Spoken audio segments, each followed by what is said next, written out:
নমস্কার সবাইকে। আজকে বানাতে চলছি মশলা বেগুন। দেখুন, মশলা বেগুনের জন্য সব উপকরণগুলো রেডি করে নিয়েছি।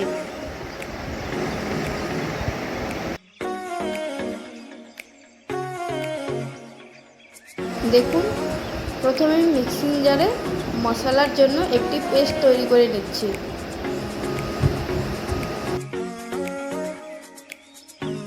দেখুন, বেগুনগুলোকে এভাবে কেটে নিয়ে আমি চিনি দিয়ে দিলাম, নুন দিয়ে দিলাম,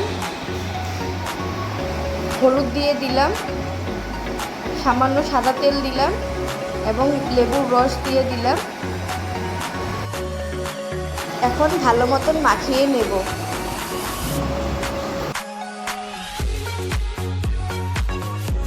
এখন কড়াইতে পরিমাণ মতন সাদা তেল দিয়ে দিলাম। তেলটা গরম হয়ে এলো, এখন বেগুনগুলো দিয়ে দিলাম ভাজার জন্য।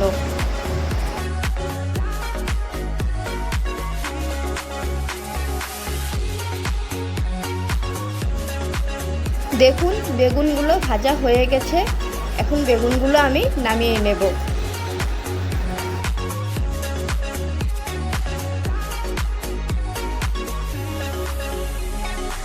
এখন ফোড়নে দিয়ে দেব এলাচি, পেঁয়াজ কুচি। পেঁয়াজগুলোকে লাল করে ভেজে নিয়ে পরিমাণ মতো কসুরি মেথি দিয়ে দিলাম। আগে থেকে পেস্ট করে রাখা মশলাগুলো দিয়ে দিব। ভালো করে মশলাগুলো কষিয়ে নিয়ে এখন পরিমাণ মতো নুন দিয়ে দিলাম।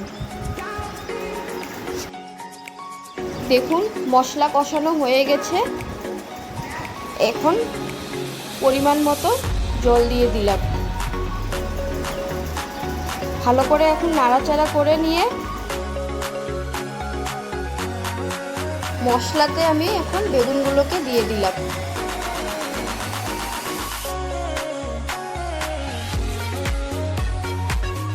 এখন উপর থেকে লেবুর রস দিয়ে দিয়ে ঢাকনা দিয়ে দিলাম ভালো মতন সিদ্ধ হওয়ার জন্য।